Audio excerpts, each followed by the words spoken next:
Bonjour, bonjour. Alors, dans cette vidéo, je vais vous montrer comment vous allez pouvoir prendre position de manière optimale. Donc, ce qui est important, c'est de savoir où prendre position et puis votre objectif. Donc, j'ai tracé des niveaux qui fonctionnent. Donc, première étape pour les tracer, simplement vous connaissez pour tracer les niveaux, c'est assez simple. Vous mettez par exemple en 4 heures, et puis vous allez rechercher les gaps, des choses comme ça. Dans tous les cas, une fois que vous avez placé les niveaux, ce qui est important, c'est de les valider. Alors comment les valider? Donc c'est très simple. En fait, ça c'est ma méthode à moi, et bien simplement, quand vous tracez des niveaux, vous avez des zones différentes. Et à chaque fois que les prix vont venir clôturer dans une nouvelle zone, eh bien elles vont aller toujours, enfin presque toujours, eh bien aller toucher au moins l'autre, soit le support, soit l'autre résistance de la zone. Ce qui est important, c'est que ça fonctionne bien une fois que vous avez tracé les niveaux. Voilà, donc ça fera l'objet d'une autre vidéo. Pour les prises de position, donc il faut prendre un marché à la hausse ou à la baisse. Il ne faut pas aller contre la tendance, mais avec la tendance. Actuellement, le CAC 40, il est à la baisse. Donc on va aller chercher des positions vendeuses, vraiment vendeuses. Parce que si on prend les deux, il y aura beaucoup de concentration à prouver, à donner, et il va y avoir en fait de la confusion. Donc prenez déjà en fait toutes les positions qui vont dans le sens de la tendance du daily et même de la semaine. Mais regardez bien le daily. Alors, vous pouvez bien sûr mettre votre graphique en 1 heure ou en 4 heures, tout dépend un petit peu dans quelle unité de temps il est plus lisible. Ça, c'est important. Pour le CAC 40, en 4 heures, il est très très bien. Donc nous voyons sur le CAC 40 qu'il y a une grande descente, donc on peut la revoir ici donc en daily, vous voyez bien que les prix respectent, ils font des allers-retours, donc là il va falloir être judicieux, il va falloir être fin pour pouvoir bien prendre position en 4 heures ou en 1 heure, et puis bien suivre ces rotations, aller et retour à la hausse et à la baisse. Donc le 4 heures me semble assez approprié.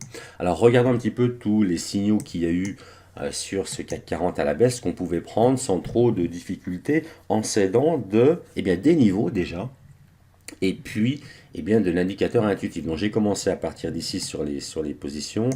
On va commencer à partir de là, une fois que les prix progressent entre ces deux niveaux principaux qui sont ici à 55 200 et puis 5045.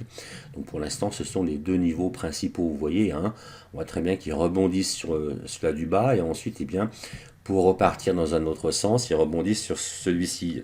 Donc ce sont nos deux principaux. Ensuite, à l'intérieur, il y a d'autres niveaux, donc il faut bien capter cela.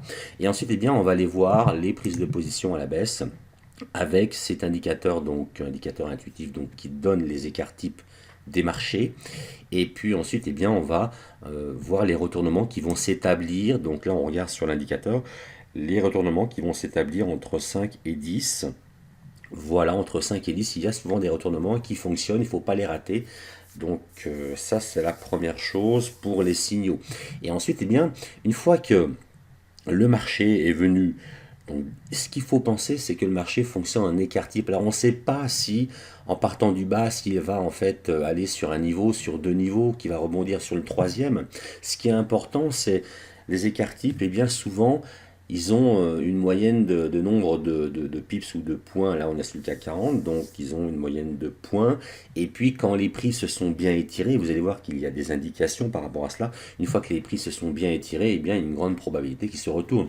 Regardez ici, par exemple, le CAC 40 fonctionne comme cela. Regardez l'euphorie avant le retournement ici, il est bien, on le voit bien avec cette grande bougie, en fait c'est un Marubozu, donc qui est parfait. Pas de mèche basse et il n'y a pas de mèche sur le haut. Donc vous voyez, donc là c'est l'euphorie avant le retournement, c'est on achète, et puis ensuite le retournement se fait voir, c'est souvent comme ça que le CAC 40 fonctionne. D'ailleurs même quand il part avec des grandes bougies, et quand il termine souvent avec des grandes bougies, regardez encore comme ici. Voilà, donc il y a eu un retournement juste après, cette grande euphorie, ça marche à la hausse et aussi à la baisse. Donc, allez capter ces grandes bougies avant les retournements, juste à la fin d'un écart type. L'écart type commence vraiment au retournement, il ne commence pas après, il ne commence pas deux niveaux après. Là, nous avons un gap de rupture, par exemple, donc, qui est très bien visible. D'accord. Ensuite, il y a les possibilités de prendre à la hausse ou simplement d'attendre que les prix se retournent pour investir. Alors, les maîtres mots sont vendre la résistance et acheter le support. On n'achète pas sur une résistance. Enfin, on peut doubler sa position, mais je veux dire, on n'achète pas en premier sur une résistance et on ne vend pas en premier sur un support simplement parce que, regardez par exemple sur un support comme celui-ci, le deuxième en partant du haut, sur cette descente-là, peut-être que là, la résistance, donc là, on aurait dû vendre. Donc c'est très très bien, mais si on vend après encore sur ce support-là, et bien évidemment, il est devenu résistance après, mais dans tous les cas, il n'y a rien qui nous disait que les prix vont continuer sur ce deuxième niveau-là.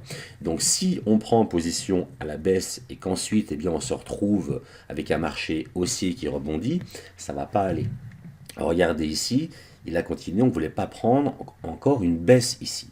Donc le marché s'est retourné. Donc ce qui est important au point de vue des niveaux, et ce qui est important aussi au point de vue des ratios, il ne faut pas attendre que le marché nous prouve qu'il va dans un sens ou qu'il va dans un autre pour pouvoir entrer.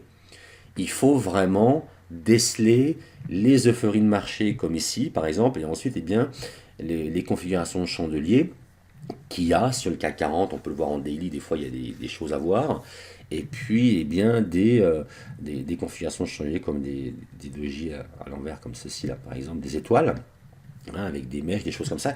Il y a une communication que le marché nous donne pour pouvoir, eh bien, donc il faut s'en servir. Donc ce qui est important, c'est de bien mettre les niveaux. Et ensuite, à la fin d'un écart type, eh bien, vous prenez position, donc vous vendez sur une résistance, vous achetez sur un support, dans tous les cas pour le CAC 40, entraînez-vous à vendre pour l'instant. D'accord. Le marché sur le CAC 40 actuel, pour analyser le marché, eh bien pour l'instant, il est sur ce niveau-là et il semble aller à la hausse. Vous voyez, parce que quelque part, sur la règle des niveaux, regardez ici, il est monté jusque-là, ensuite il reclôture, il faut bien attendre des clôtures. Il reclôture dans cette zone-là, il repart rechercher eh bien, ce prochain niveau. Il a même clôturé dans cette zone, il a été chercher ce niveau. Ensuite, il revient clôturer dans la deuxième zone, il repart toucher la troisième, même la quatrième, etc. Donc, si vos niveaux sont bien tracés, en fait, il va rebondir de façon quasi parfaite. Donc, quelquefois, il y a des soulèvements, des fois, il y a des dépassements en clôture, mais il faut savoir passer au Si vous avez la grande majorité, en fait, des retournements sur vos niveaux, ben, vos niveaux sont bien tracés. Là, vous allez pouvoir, dans l'avenir, eh bien, vous en servir pour pouvoir prendre les signaux de vente ou d'achat si la tendance normale est à la hausse. Donc, servez-vous bien de ces niveaux et ensuite, une fois que vous avez fait tout ça, eh bien, vous avez passé la première étape, vous avez tracé vos niveaux, vous regardez un petit peu, vous surveillez le marché, vous le suivez. Hein, vous le suivez, il y a des moments où eh bien, on ne pourra pas prendre position, vous n'allez pas pouvoir rentrer sur le marché. Donc première raison, eh bien, simplement parce que voilà, vous ne le sentez pas, ou l'écart type est presque terminé, vous n'avez pas trop envie. Dans tous les cas, ce qui est important, c'est de pouvoir prendre soit une vente, soit un achat, et de bien tracer les niveaux. Voilà, cette vidéo est terminée. Pour celle-ci, donc merci d'avoir porté votre attention, et à bientôt pour une prochaine.